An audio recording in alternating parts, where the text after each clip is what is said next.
7ാം ക്ലാസ്സിലെ ആരോഗ്യ കായിക വിദ്യാഭ്യാസം, കലാവിദ്യാഭ്യാസം, തൊഴിൽ ഉദ്ഗ്രഥിത വിദ്യാഭ്യാസം ഇവയുടെ ഫസ്റ്റ് ടൈം എക്സാമിൻ്റെ ക്വസ്റ്റ്യൻ പേപ്പർ നോക്കാം. ഇത് 2024 വർഷം ചോദിച്ച ചോദ്യപേപ്പറാണ്. ഇതിൻ്റെ ഇംഗ്ലീഷ് മീഡിയവും മലയാളം മീഡിയവും ഉത്തരങ്ങൾ ഇതിൽ ഉൾപ്പെടുത്തിയിട്ടുണ്ട്.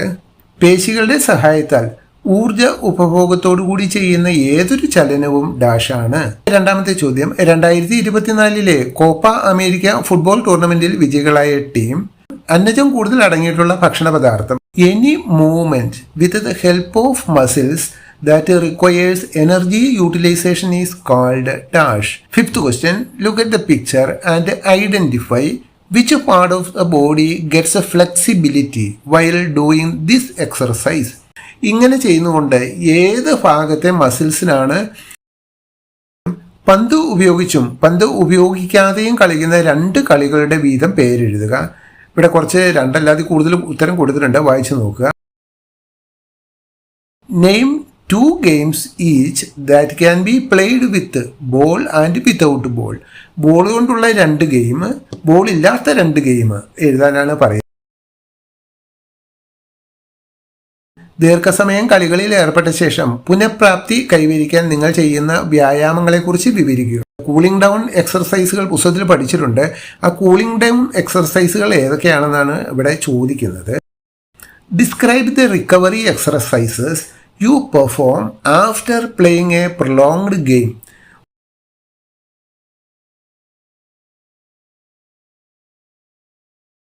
ഭക്ഷണത്തിലെ പോഷക ഘടകങ്ങൾ ഏതൊക്കെയാണ്?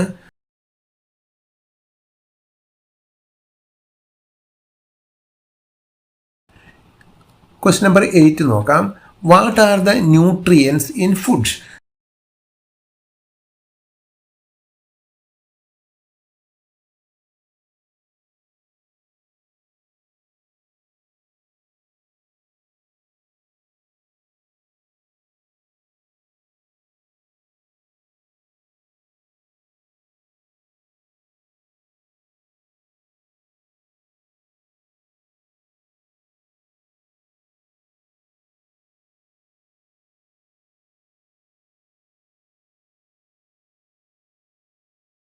ഹൃദയ ശ്വസന ക്ഷമത കൈവരിക്കാൻ ചെയ്യേണ്ട 2 പ്രവർത്തനങ്ങൾ എഴുതുക.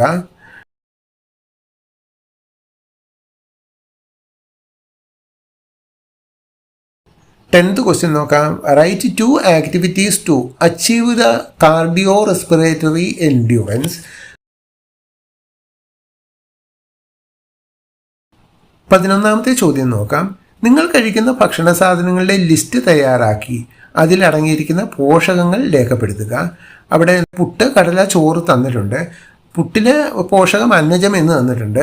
ബാക്കിയുള്ളത് നമ്മൾ കഴിക്കുന്നത് അവർ എഴുതിയിട്ടില്ല, നമ്മൾ തന്നെയാണ് എഴുതേണ്ടത്. നമ്മൾ എന്തൊക്കെയാണ് കഴിക്കുന്നത് എന്നുള്ളത് ഞാനിവിടെ സാമ്പിളായിട്ട് ചോറ്, കടല, മത്സ്യം, ചപ്പാത്തി, മുട്ടക്കറി, ബ്രെഡ് അങ്ങനെ കുറച്ച് ഐറ്റംസ് എഴുതിയിട്ടുണ്ട്. ഇതിൻ്റെ പോഷകങ്ങളും എഴുതിയിട്ടുണ്ട്, വായിച്ചും മനസ്സിലാക്കുക.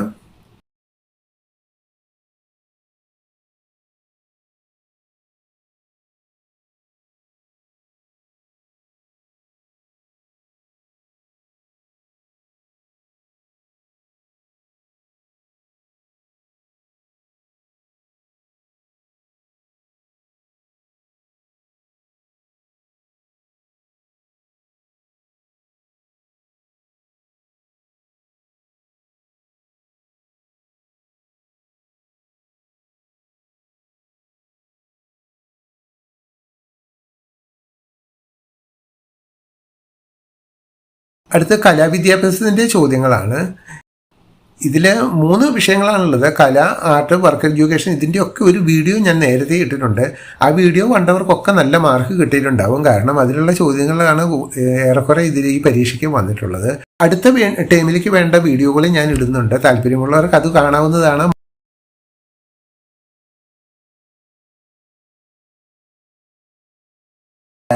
Name the folk song related to place. ഒരു സ്ഥലവുമായി ബന്ധപ്പെട്ട ഫോക്ക് സോങ് താഴെ തന്നിരിക്കുന്നവയിൽ ഏതാണെന്നാണ്. നന്തുണിപ്പാട്ട് ഒരു സ്ഥലമായിട്ടെന്ന് പറയാൻ പറ്റില്ല, നമുക്ക് കേരളത്തിൽ എല്ലായിടത്തും ഉള്ളതാണ്. തിരുവാതിരപ്പാട്ട് അതുപോലെ കേരളത്തിൽ എല്ലായിടത്തും കളിക്കുന്ന ഒരു പാട്ടാണ്. ഇടനാടൻ പാട്ട് എന്നാണ് വേണ്ടത്. അവിടെ ഐ എന്ന spelling വിട്ടുപോയതാണ്.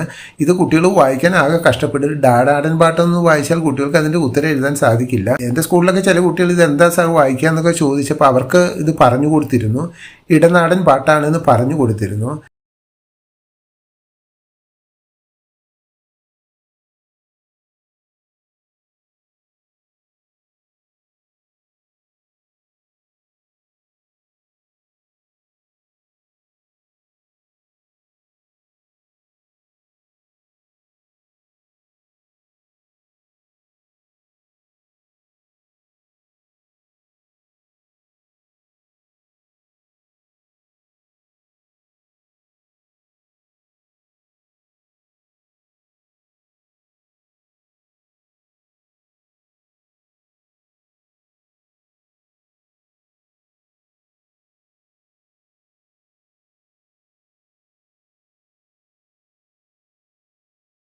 Two styles of Gadiga. Which are they? Natu Gadiga, Puja Gadiga.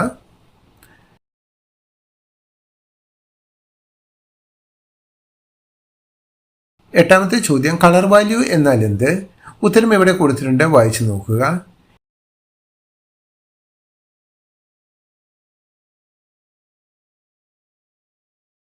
Eighth question, define color value.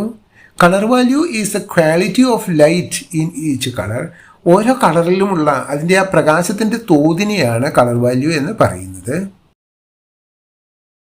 Frame rate എന്നാൽ എന്ത്? ഒരു ഉദാഹരണം എഴുതുക.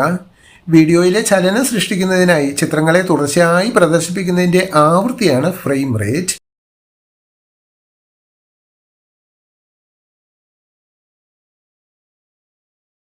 What is meant by frame rate?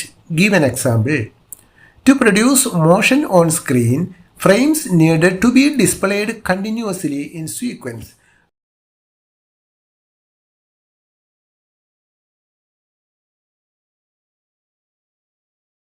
അടുത്ത 10ാമത്തെ ചോദ്യം നോക്കാം. രംഗവസ്തുക്കൾ എന്നാൽ എന്ത്? ഉത്തരം അവിടെ കൊടുത്തിട്ടുണ്ട്. സ്റ്റേജിലുള്ള എല്ലാ സാധനങ്ങളെയും നമുക്ക് രംഗവസ്തുക്കൾ എന്ന് പറയാം. ഇതിൻ്റെ ആൻസർ ടെസ്റ്റിൽ കൊടുത്തിരിക്കുന്നത് വായിച്ചു കഴിഞ്ഞാൽ നമുക്കൊന്നും മനസ്സിലാവില്ല. ആൻസർ ഇങ്ങനെയാണ്: അരങ്ങിൽ കഥാപാത്രത്തെ അവതരിപ്പിക്കാൻ അഭിനേതാക്കളെ സഹായിക്കുന്നതും അഭിനേതാക്കൾ സ്വയം കൈകാര്യം ചെയ്യുന്നതുമായ വസ്തുക്കളാണ് രംഗവസ്തുക്കൾ. ഇത് വായിക്കുമ്പോൾ ആകെ കൺഫ്യൂഷനാകും. നിങ്ങൾ ഒറ്റ കാര്യം എഴുതിയാൽ മതി: സ്റ്റേജിൽ അഭിനയത്തെ സഹായിക്കുന്നതും അല്ലാത്തതുമായ എല്ലാ വസ്തുക്കളെയും രംഗവസ്തുക്കൾ എന്ന് പറയാം. അത് കർട്ടനും ഒക്കെ നമ്മളെ രംഗവസ്തുക്കളിൽ പെടുന്നതാണ്. 11ാമത്തെ ചോദ്യം, ചുവടെ കൊടുത്തിരിക്കുന്ന സംഗീതോപകരണങ്ങൾ ഓരോന്നും നാദത്തിന്റെ ഏത് വിഭാഗത്തിൽ വരുന്നു എന്നെഴുതുക. അവിടെ 5 സംഗീതോപകരണങ്ങളുടെ പേര് കൊടുത്തിട്ടുണ്ട്. ഒന്നാമത്തെ A, B, C, D, E. അത് ഏത് വിഭാഗത്തിലാണ്? ഇത് ചെണ്ട, മദ്ദളം, വയലിൻ, ഗിത്താർ അങ്ങനെ എഴുതാനല്ല പറയുന്നത്. ഏത് നാദ വിഭാഗത്തിൽ പെടുന്നവയാണെന്നാണ് എഴുതേണ്ടത്. അതിൻ്റെ ആൻസർ ഇവിടെ കൊടുത്തിട്ടുണ്ട്.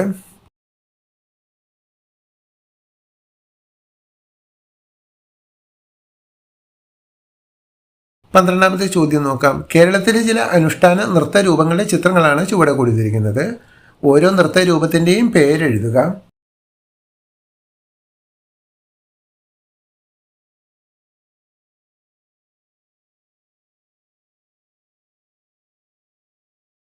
Twelfth question നോക്കാം. Write the names of the ritualistic art forms of Kerala given below.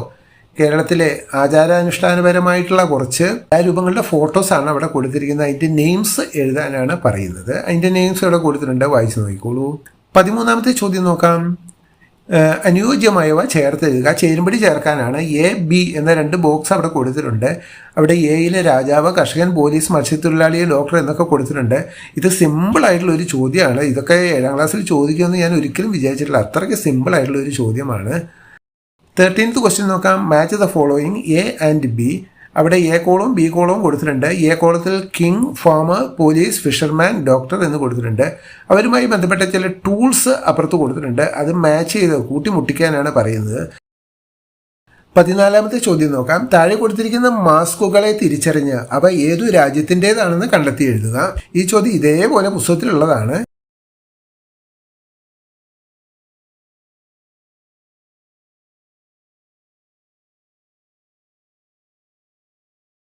Identify the marks given below and write to which country they belong to. ഏത് രാജ്യക്കാരുടെയാണ് ഈ താഴെ കൊടുത്തിരിക്കുന്ന മാസ്ക് എന്ന് ആണ് എഴുതേണ്ടത്. അപ്പോൾ രാജ്യത്തിൻ്റെ പേരാണ് അവിടെ എഴുതേണ്ടത്.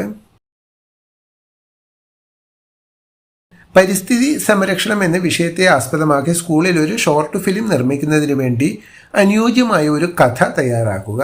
ഷോർട്ട് ഫിലിമാണ്. അപ്പോൾ നമ്മൾ സാധാരണ കഥ പോലെ ഒരിടത്തൊരിടത്തൊരു രാജാവ് ഉണ്ടായിരുന്നു ആ രീതിയിലല്ല നമ്മളതിൻ്റെ കഥ എഴുതുന്നത്. ഞാനിവിടെ ഒരു സ്റ്റോറി എഴുതിയിട്ടുണ്ട്, വായിച്ചു നോക്കുക.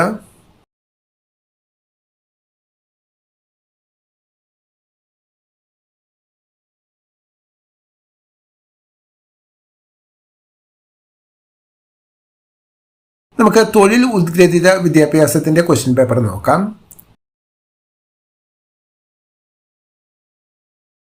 മനസ്സുണ്ടെങ്കിൽ മാനത്തും വിള എന്ന് കേട്ടിട്ടില്ലേ? സ്ഥലപരിമിതിയുള്ള ഇടങ്ങളിൽ കൃഷി ചെയ്യാൻ ഏറ്റവും അനുയോജ്യമായ സംവിധാനമാണ് ലംബകൃഷി, തട്ടുകൃഷി, പോളി ഹൗസ്, ടിഷ്യൂ കൾച്ചർ. അതിൻ്റെ ആൻസർ ഇവിടെ കൊടുത്തിട്ടുണ്ട്. രണ്ടാമത്തെ ചോദ്യം നോക്കാം. വിവിധ ആവശ്യങ്ങൾക്കായി ദ്രാവകങ്ങളും വാതകങ്ങളും വിതരണം ചെയ്യുന്നതിനുള്ള സംവിധാനം ഒരുക്കൽ. അതിന് പറയുന്ന പേര് wiring, plumbing, painting.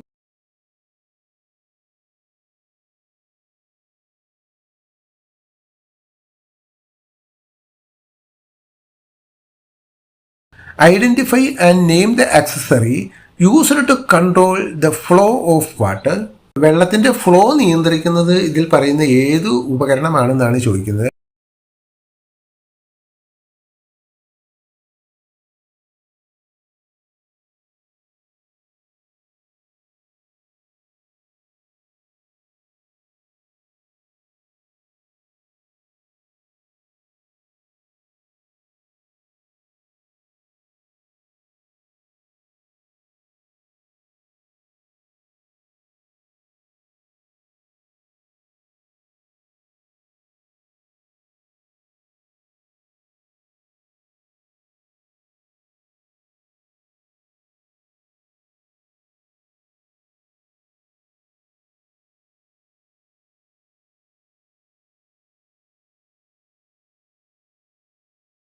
You have learned about vertical farming.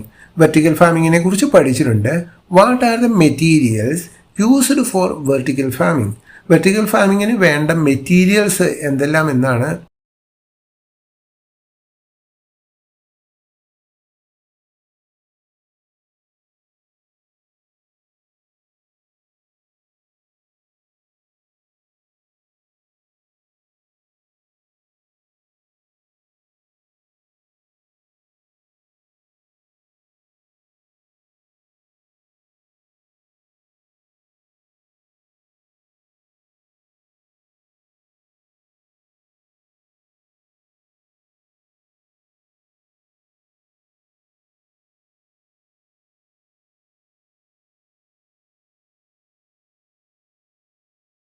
ഒൻപതാമത്തെ ചോദ്യം. ലംബകൃഷിക്കായി ഉപയോഗിക്കാവുന്ന തൈകൾ ഏതെല്ലാം? 4 എണ്ണത്തിൻ്റെ പേരെഴുതുക. എല്ലാ തൈകളും ലംബകൃഷിക്ക് പറ്റുന്നതല്ല. ചെറിയ ചെറിയ തൈകൾ, അതായത് പെട്ടെന്ന് വിളവെടുപ്പ് നടത്തുന്ന അധികം ഉയരം വയ്ക്കാത്ത പടരാത്ത ചെടികളാണ്. ആൻസർ ഇവിടെ കൊടുത്തിട്ടുണ്ട്.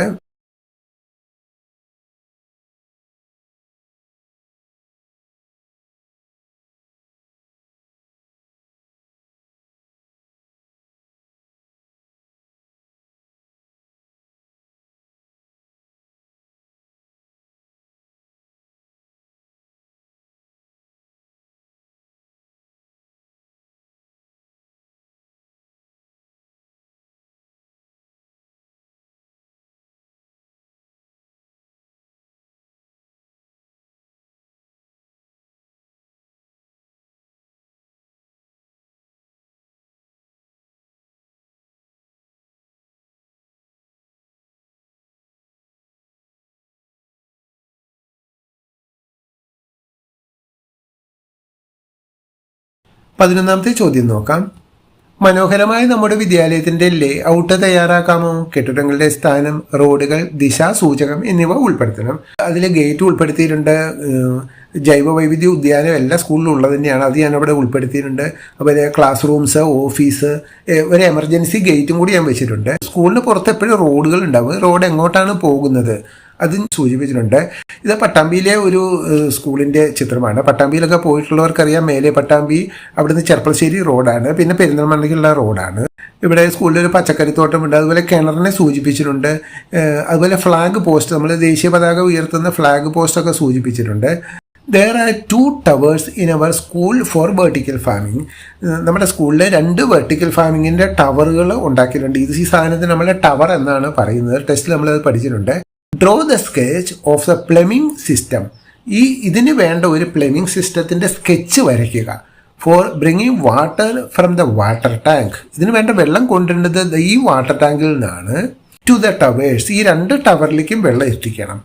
Include necessary pipes and plumbing materials in the sketch. ഞാനിവിടെ അതിൻ്റെ ഒരു ചിത്രം വരച്ചിട്ടുണ്ട്. അതിൽ നമ്പേഴ്സ് ഇട്ടിട്ട് അതിൻ്റെ ആ വാൽവിൻ്റെ കാര്യങ്ങളൊക്കെ എഴുതിയിട്ടുണ്ട്. വായിച്ച് മനസ്സിലാക്കുക.